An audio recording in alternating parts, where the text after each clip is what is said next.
as real as it gets. The number you have reached, 911, has been changed to a non-published number. You're listening to UCW Radio. In your face. Give it to me, baby. All right, welcome to the UCW Radio Show, and I want to thank you guys for joining us again. As you know, every show we bring on some inspirational, motivational people that are doing amazing things that you don't hear about, and you don't hear their story. And we tell their story here. And today is no different. We have Anna Kathryn Kovach. She's on the show with us, and she's going to share her story with us. I'm excited about it because you haven't heard it. So this is the first time. Anna, welcome to the show. How are you? Great. How are you? Thank you for having me. No, thank you for coming on, taking the time. You know, what I like to do, because, you know, a lot of people are probably not familiar with you, so I want to get them familiar with you. Why don't you give us a backdrop of yourself and let people know, you know, who you are? Because I know you're, you know, modeling and an activist. I know this stuff. They may not. So give them a backdrop, and then we're gonna have a nice conversation. So I've been a model for pretty much since high school. I've, you know, done little bits here and there, and I became more involved with it when I moved to England, and I got a degree in journalism. So once I moved there, it sort of took off. I was involved with London Fashion Week and represented the USA and top model worldwide. So I've been immersed in the world of modeling since then, which was around like 2012. But I've found my calling in life and my cause in life, which is for the animals. And being a model, you know, sometimes you're in positions where you have to model things and you might not be comfortable with it. And I've always just listened to my gut feeling about how I feel what's best to do in those situations. And I feel now that I've reached a point in my career where I can like speak out and use my voice for a greater good. I'm going to use it for that and speak up for the animals, because I think there's so much going on in our world right now, and it can get like pushed in the back, you know, of our thoughts. But it struck a chord with me, and I've been just happy to champion those causes and using my platform and modeling to do that. No, I think that's amazing because, you know, I didn't know you were in London, you lived over there, and you were immersed in the modeling world, and you were helping these models to go and build up in the industry, which is, it's a hard industry, isn't it? It's pretty hard. I mean, I guess it has to be cutthroat. I think so. And I'm not that type of person, you know, I don't have that personality for that type of, you know, cutthroat attitude, but I just like to be myself and, you know, be a good person. And, you know, I think good things come to those who, you know, dream for it and believe in it. So I'm just grateful for all the opportunities that God has given me in my life. And, you know, but I feel like this is a greater calling and a greater cause. So I'm able to somehow work side and side and use my voice and my photos to get attention. And if it's good attention, that's good, because it's raising awareness for any kind of cause with animal welfare. And the attention that you're getting is sparking the interest of the likes of PETA, which, you know, I support. And you've done some stuff there recently. And I'm going to go into that in a second. I want to reel it back. You know, tell me, when you were in London, I mean, you're a journalist too, so you went to school for this. So, and you had, it gives you the ability to, I guess, kind of find that voice in you and others and get it out, you know, and it does. Have you used that? I have. I mean, being a writer and being in the background, like you see a story, but then when you're a part of a story, you know, this is the first time I've been a part of a story with PETA when I caught their attention, you know, with campaigning for animal rights. So it was funny being the journalist and then being the person that you're writing about at the same time. And then you can see how, you know, your voice really does reach people and all different levels. And you also leverage social media to get that message out as well. Exactly. That's how we I connected. think We connected on exactly. IG, and I was watching the stuff you were doing. I said, you know what, this is interesting, and I didn't know too much about you. And I said, this is a story that needs to be told. And here we Right, are right. today. We're telling it. Yes, exactly. So I've been able to be, through the grace of God, I've been able to meet so many wonderful people like yourself along the way, and it's just part of this journey, reaching out to one another and, you know, being able to speak up. So let me ask you this: when was that moment that you thought that you had something in you to be an animal activist? You had something in you to utilize what you were doing to kind of bring attention to these matters that are out there. Well, I never really thought I was going to be like an animal activist. I kind of, in my own way, have been one my whole life, whether it was in middle school and we were being forced to dissect rats or frogs. And I was like the one that said, hey, I don't have to do this. The law says you can't make me do it. And I was passing flyers out, and, I Oh, always look at you! caused a I'm sure the scene. teachers loved you. Yeah, well, actually, I'll never forget it when I finally convinced everyone that they didn't need to be, dissecting, that they have to provide you with like a computer software so you could still complete the course. She threw a dead rat at me right in Really? front of the class, seriously, and she Wow. laughed at me. And I just thought, wow, I was like, obviously I'm doing the right thing if it's provoking And somebody to do that. this was in high school, This was in middle school. middle school. Yeah, This for a was like teacher to do seventh that. grade. A I teacher know, should and not all the be a teacher. Nothing for nothing. I know, and I remember the kids all just like held their breath, and I just stood my ground, and I stood by principal, and I just stared right back at her. So she obviously let me use the computer software. But getting back to your question, just being this idea of an activist, I think people think that you have to put yourself physically out there, that you're protesting, that you're marching. You can do it from the comfort of your home. In this pandemic, we all know what it's like to be at home. Sure. So I've just been, doing what I can, and I would like to do more. I know I can do more. But the moment came in December when I saw I was watching QVC. It was the day after Christmas. We're still happy. Everything's great. And I And see this you figure you sit electronic. down and go in and do some shopping. Yeah, I've always loved QVC. They're fun. I like the hosts. I've grown up watching that show.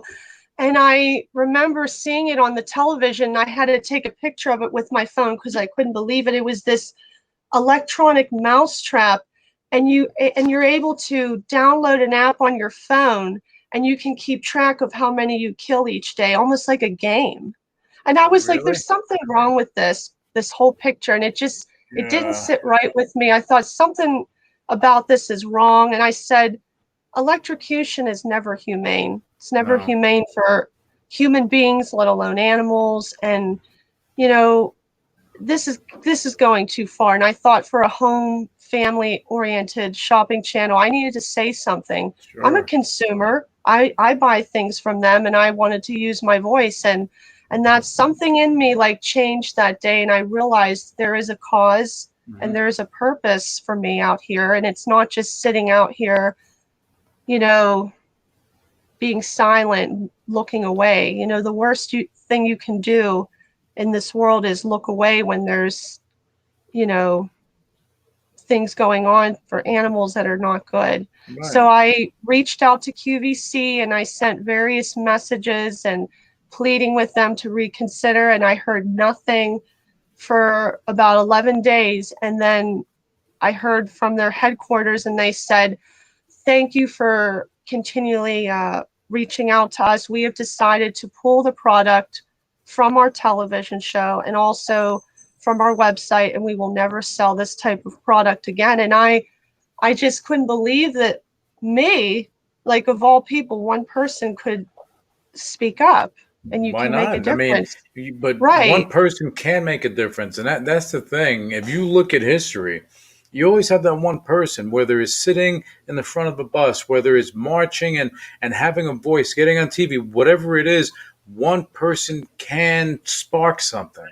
But it takes that Right. one And person to be that brave to do it, you well, know? it's just I've researched so much about electrocution since then, and I have come up with a lot of, backup to why I think it is inhumane.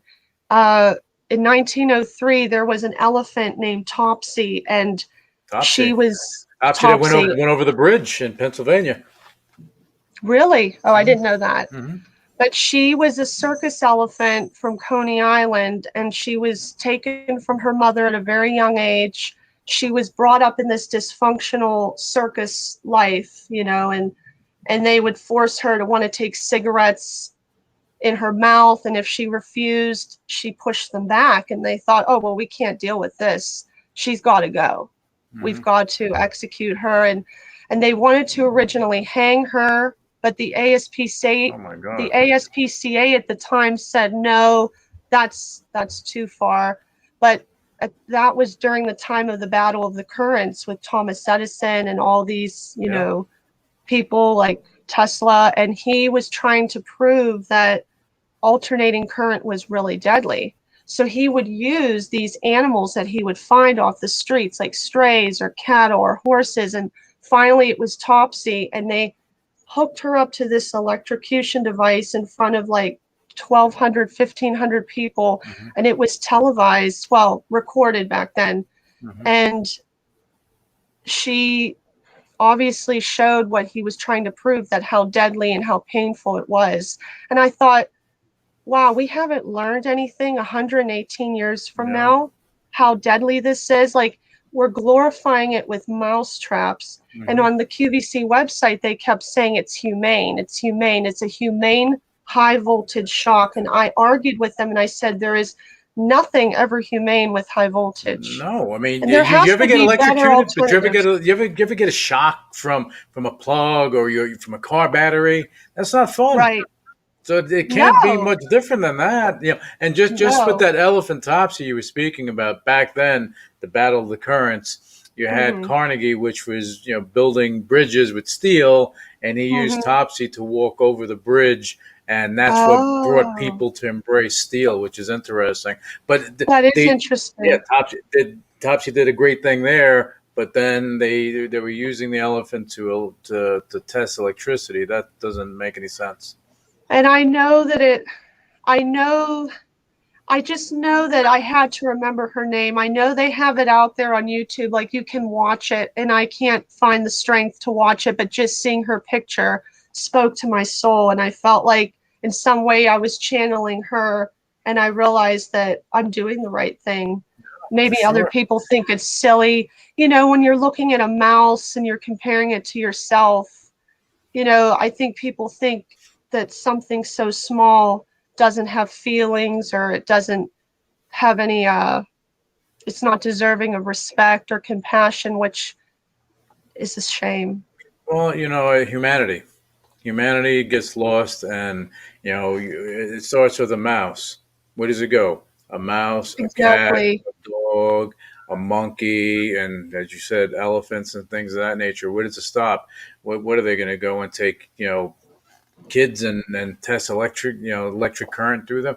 There has to be a battleground where lines are drawn, and this is one of them, because I mean, really, how is it a game to go and electrocute any living creature? And to make a game out of it on your cell phone That's and the to thing, keep that's a keep little track much. of it each day.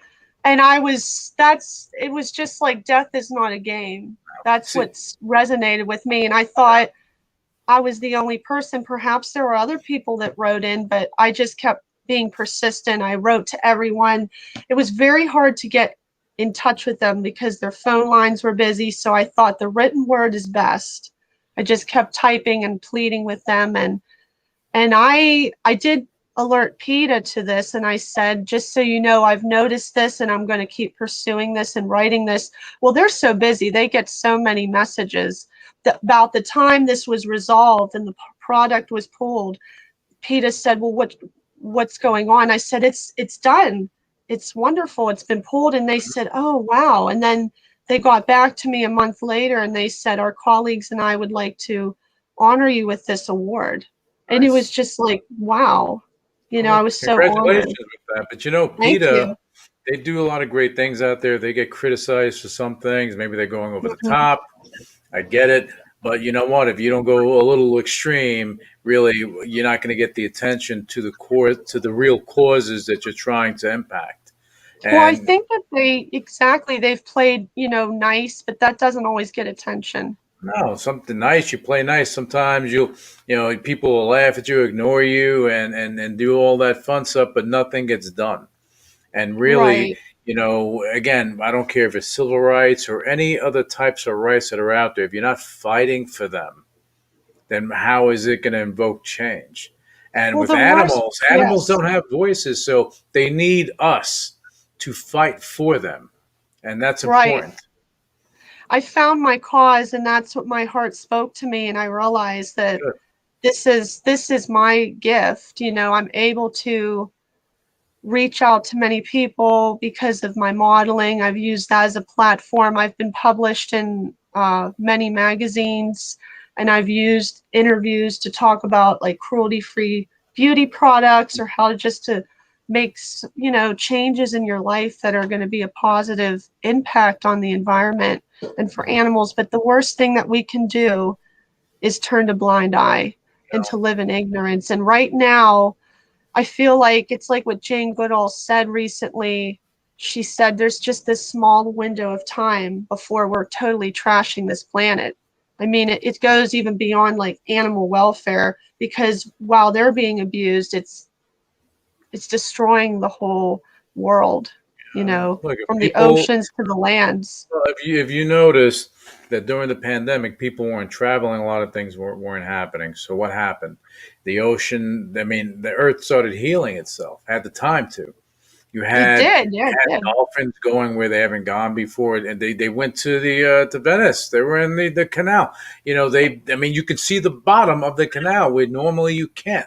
Normally it's like black, like tar, And the bottom line is that when you give the earth the opportunity to heal, maybe you kind of have a better tomorrow. And I think we need to be more aware of this, because I think that lack of awareness, a lack of caring, is a problem. Right.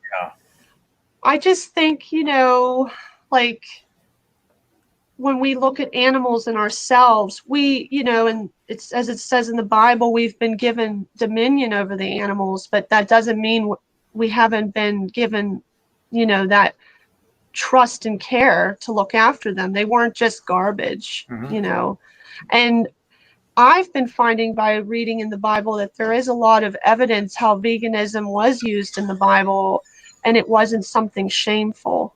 Because I think people look at the Bible and they think, well, animals were created for us to eat. But really, if you read deeper, in the Bible, Adam and Eve named all these animals. They were, very fond of them. And and after Noah's Ark, when God made that rainbow appear in the sky, he made that promise not just to humans, but also to animals, that he would never do this again. So obviously he holds animals in high regard.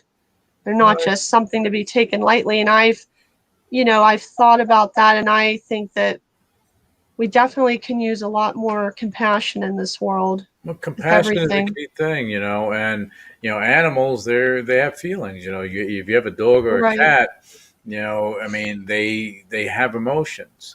They have, and same thing. I've been, and call me crazy, but I've been and I spent time with goats and other animal, horses and cows, and because I travel a lot, so I come across, and that calms me down. So when I'm able to go to a little farm and do that stuff, but it's just interesting how when you look at them, that they have a way of connecting. They have a way of connecting. They're curious. They're curious. I got They chased are. by 20 goats. They would, but it wasn't they were trying to do something. Actually, I thought they were going to pick me up in the air, but the thing is, they were Right. curious. They were curious, and they just wanted to hang out. And if a creature, if any animal can do that, any creature can do that, any living being can do that, then they have feelings, right? I So think so. yeah, Exactly. so And I they feel feel, pain. They feel when you're mad at them. They feel when you're happy. So mhm. it's just crazy how that gets discarded so easily. And humans, to me, if are probably the how can I put it without me getting in trouble?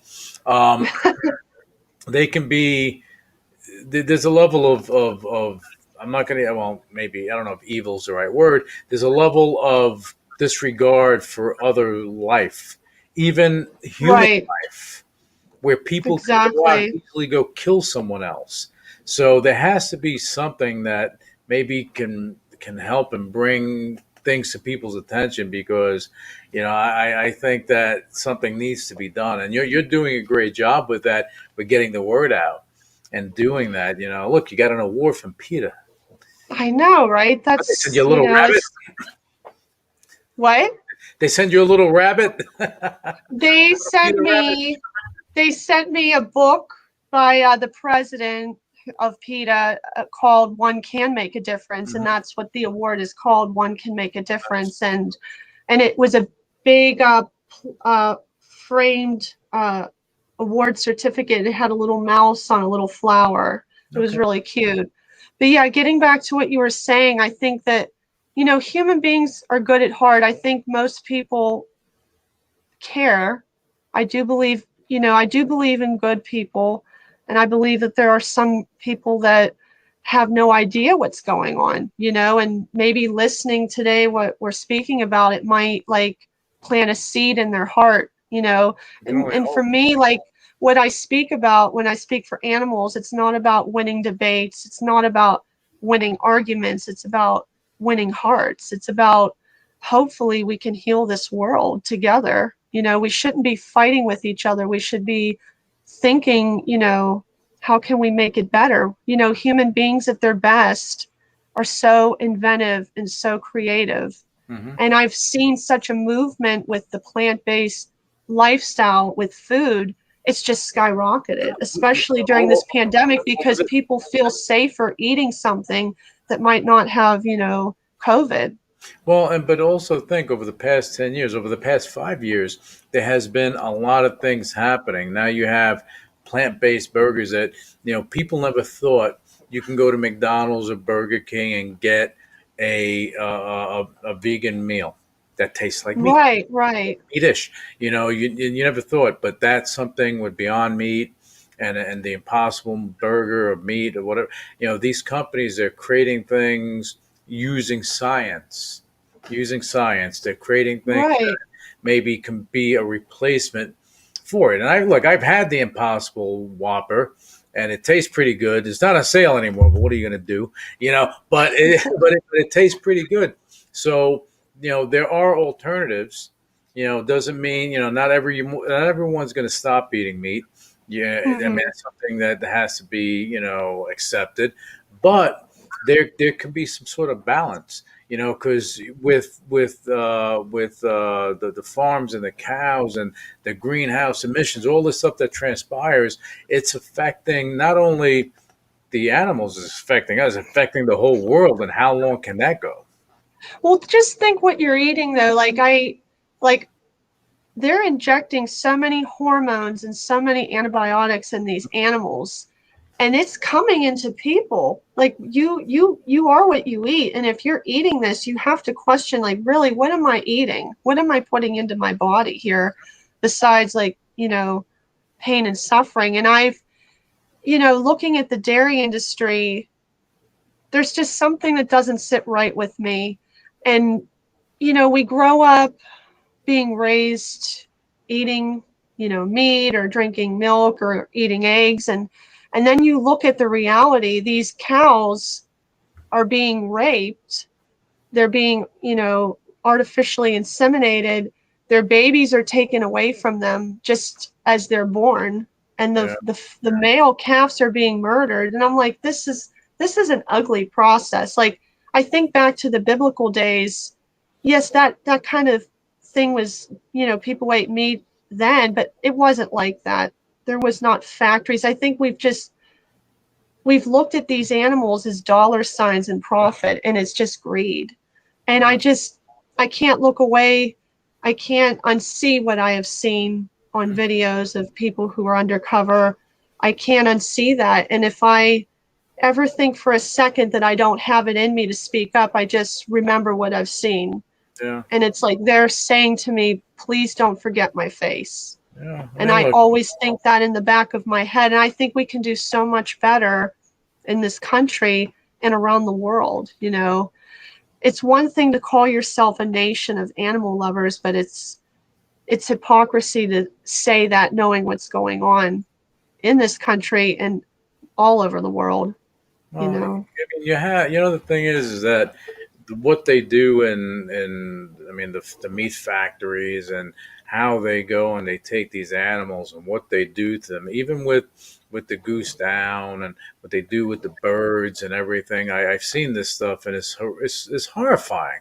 It's horrifying that, where they take the sheep and with that, just chopping tails off and doing all this stuff. And it's like, what? I mean, if you need the fur, I mean, the wool, right? You can shave them, and then it grows back. Right, because they grow and they have to be shaved in order to have a healthy life. Right. So you do that, but there's no need to go and be violent with these animals. And I've seen the violence that come from the animals that call themselves humans that deal with this. And to me, it's there's something wrong with that. There's really something wrong. Well, it's heartbreaking. It's heartbreaking because it's, these animals, we are more than qualified as human beings to be entrusted with their care. And we need to stop looking at them as profit and start looking at them with souls. They are sentient beings like us in every sense of the word. I mean, the most high God of heaven created this mouse and us human beings. They're nothing to some people, but to me, they're the world. And it's just perspective. It's all about perspective. And, you can't convince everybody, but if you can convince just one person to rethink things, then you're on the right track. But again, as we said earlier, it does take that one person to believe that they can change the world. And I'll talk about something that has nothing to do with animals. Steve Jobs. Everyone knows who he is. Steve Jobs, he created Apple with Wozniak and everything else, and he did this, okay? His thing, what he said, and I posted this not too long ago, he said that those that are crazy enough to think that they can change the world, guess what? Those are the ones that will change the world. So if you look, if Martin Luther King didn't believe in what he believed in, would there be the civil rights? Would there be laws? Would things be different today? Would things have changed? He was a trailblazer. He was way ahead of his time, and he, had the strength of God to do what he did. He walked in greatness without violence. So, right. But if if he didn't have that strength to do that, then things would nothing. I mean, who knows where things would be today? What if Rosa Parks, decided, hey, I'll stand.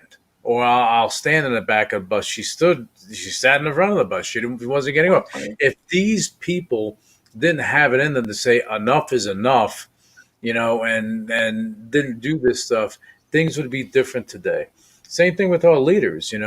They're doing things that they have to invoke some type of change, and environmental change, is helpful. Okay, animal rights is a necessity, and I think more of that needs to come into play.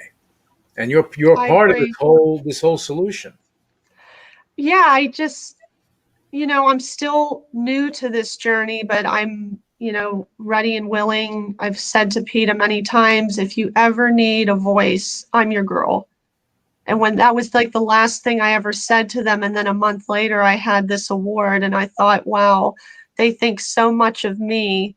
And I didn't think that much of myself. I didn't have a lot of self-esteem. I just thought, here I am, just being a consumer, giving my opinion, but I didn't realize that I was standing up for something greater than what I thought I was standing up for. Good thing So you I, did that. my advice for everyone out there is just to believe that you can be that one person to make change. We've talked about Martin Luther King Jr. and Gandhi, and it's like what Gandhi said, the moral progress and greatness of a nation can be seen in how its animals are treated. And I think that we need to work towards that Sure. everywhere, not just America, but everywhere. And I think that I have hope. I believe one day we will live with peace and that we can make this happen. We just have to be willing to work at it.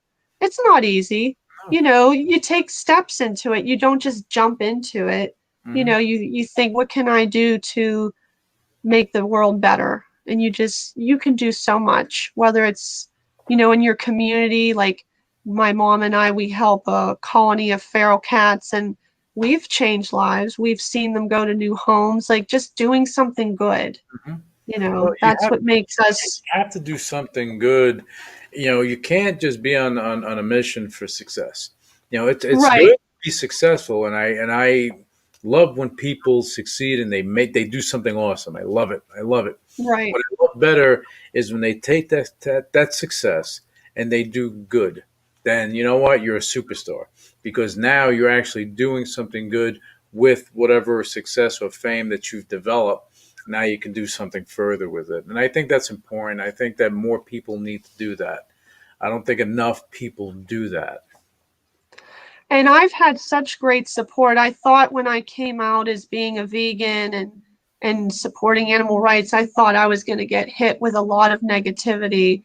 But actually, so many people in my life hugged me and said, I'm so glad that you're doing what you're doing. And one of my friends for many years wrote me a letter, and she said, because of your activism and your courage, I've found the courage to take that leap of faith, and I've decided not to eat meat anymore.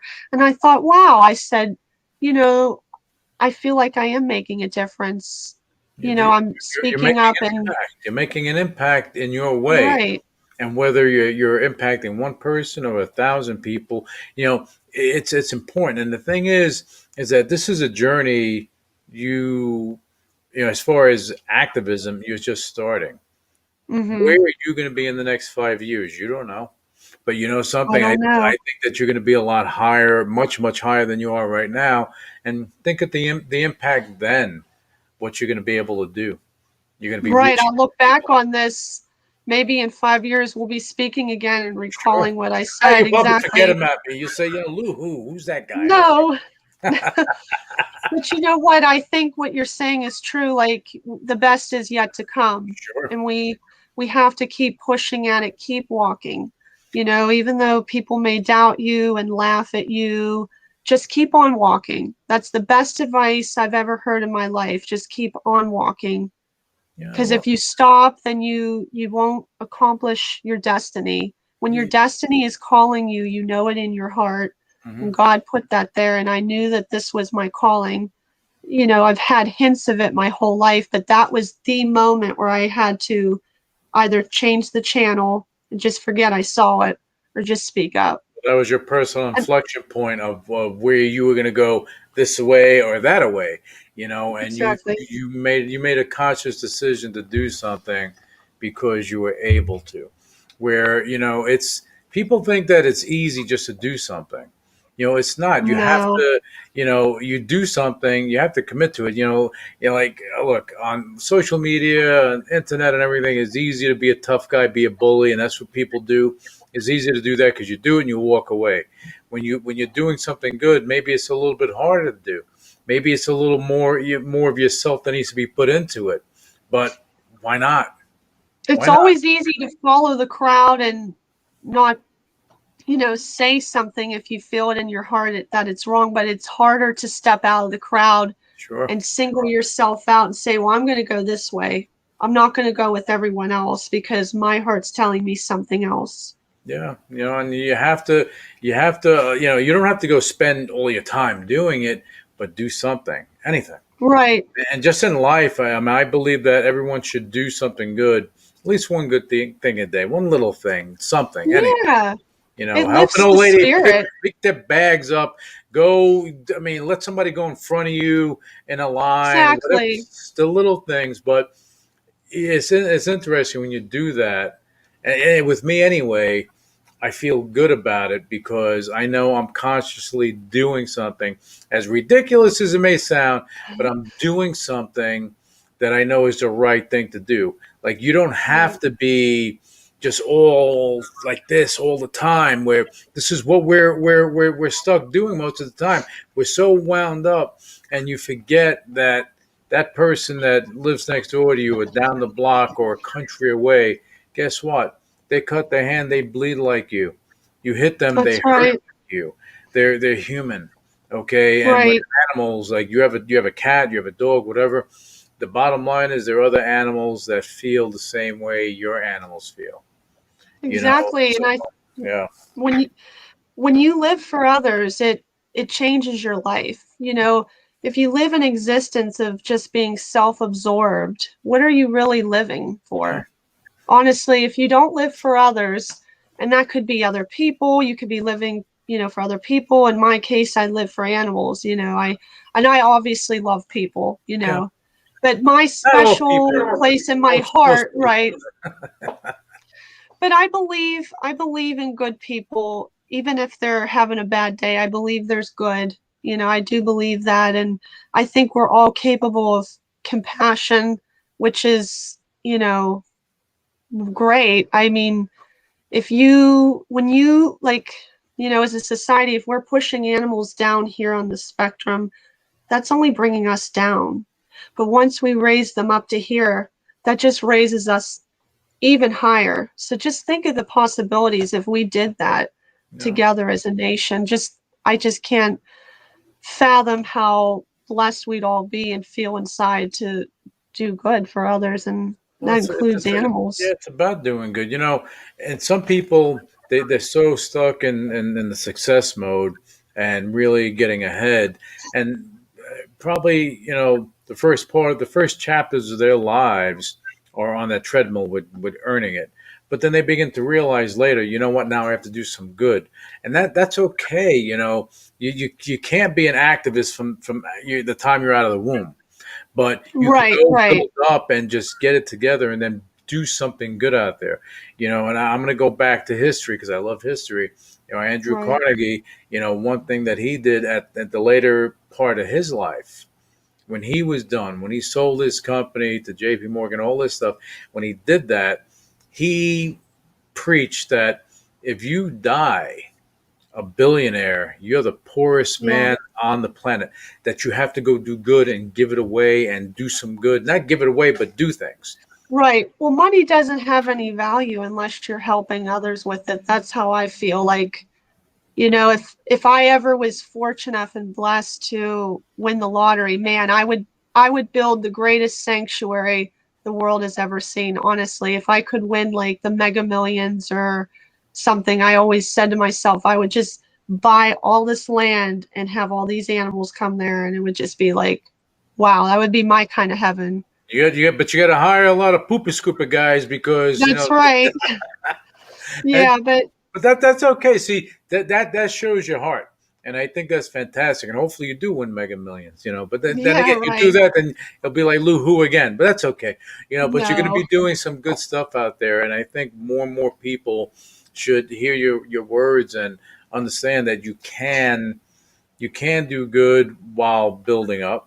You've used Right. your modeling background, your career, your journalism career to go and do the things you're doing right now. Now, does this mean that that's all you do? No, but it's a start and it's becoming a part of your life. Right. I've been using my face as a canvas recently to write messages, and a couple people were like just shocked, like close friends. They're like, "Why are you doing this? Why are you writing things on your beautiful face?" is that going to stay there forever? Like they thought I like tattooed this on my Mhm. face. I said, no. I said, everybody's so fixated on looking at me. I want them to look in here, but they're looking at my face, and it's going to say more than what my words could say. And it will remind you of who I am and what I stand for. And I'm so glad that I've been doing it. I think, some people like it and some people don't get it, but it gets attention. And if it's getting attention, that's good. Well, It's you in know a what they positive say, way. there's no such thing as good or bad press, it's just press. You get attention, you Right, get right. attention, but you're getting the attention to something that you believe in, good or bad, it's coming, so someone took notice. They can say something bad about it, but you look, didn't you? So Right. You somebody says did. something good, well, you look, you know what, join the party. So at least you have the guts to do it. So I Do you know commend what you. I think would be really cool? What's that? I would love to see a statue built in Topsy's honor in Coney Island so that we don't ever forget what she went through and what so many other animals have gone through, so we don't repeat history. And I would love to start a Kickstarter where we could raise money where some of the proceeds could go towards that statue and the other half could go towards helping animals. Oh, I think that would be a real win-win. well, then you should definitely get in touch with the Brooklyn Borough president, and don't get in touch with the mayor because he doesn't do too much on a regular. De Blasio. Yeah, So he seems like he's pretty busy at the moment. yeah, he's pretty busy. I don't know what he's doing. I don't know what he's busy with, but he's busy hanging out with Cuomo. But the reality is that you want to do something like that. Yeah, definitely put something out there. Let them I know. think so. Same thing I you think that would did be great. with the QVC. You sparked, you made a difference, and I think you keep doing that, you're going to make more of a difference, and that's going to be pretty cool. And I want to praise QVC because I don't want to villainize them in any way. I still love and respect them, and I think that this was a wonderful and positive change. I They thought, listened. wow, They listened. yeah, they listened, and any other company could have just brushed me right under the rug and have ignored me, but they were kind enough and caring enough to listen to a customer, and they've always said I've been a valued customer, so I really commend QVC for making that positive change. And I know that they've made many changes in the past with dropping Angora fur products. They've never sold any kind of fur or any kind of like product with fur, so I've always respected that. And I hope to continue seeing changes with them and other networks that are on the television. Oh, good deal. And QVC, Yeah, good work. Good work. And, exactly. and Anna, in closing, why don't you give your social media information, your website, and stuff like that, so people, if they want to follow you, if they want to stay in touch with you, if they want to learn what you're doing, they can do so. Thank you. If you would like to follow me on my journey, you can follow me on Instagram at Kathryn Kovach. And that's right now, that's my only social media platform that I have public. So everything I do with activism is on there. And please follow me. I'd love to connect with you. I've connected with so many people since the QVC article came out. So it's been wonderful. Oh, that's fantastic. And the thing is, for you guys that are viewing and listening to this show, okay, me and Anna were trying to get this show together. What was it, for about 3-4 weeks before this thing happened? I know. But you know what? We got it. We got it done. And in that time, look at what you've done. Okay, Praise God. Thank yeah, you. and I'm looking forward to you doing more things, greater things. And the next time we bring you on, because we will bring you on again, the next time we bring you on, we're going to have more stuff to show, more stuff to share, and it's going to be really cool to show the progress of what you're doing. And for you people out there that are looking to get involved in animal rights, do so in the littlest way. You don't need to devote your life to it, but do something. Do something. Exactly. Yeah. Thank you. Thank you. Anna, thank you so much. And again, thank you guys for tuning in, and join me on the next episode of the UCW Radio Show. We're going to have some more great guests, more great things, just like Anna. And we're going to be doing we're going to have something, we're going to show some videos, probably, I don't know. probably soon. We're gonna integrate videos into these interviews, and we'll see how that works out. I don't know. All right. Anyway, guys, thank you so much. Thank you. Initiating shutdown sequence. UCW Radio in your face. What is your major malfunction? So let it be written. So let it be done. Ladies and gentlemen, my mother thanks you, my father thanks you, my sister thanks you, and I thank you.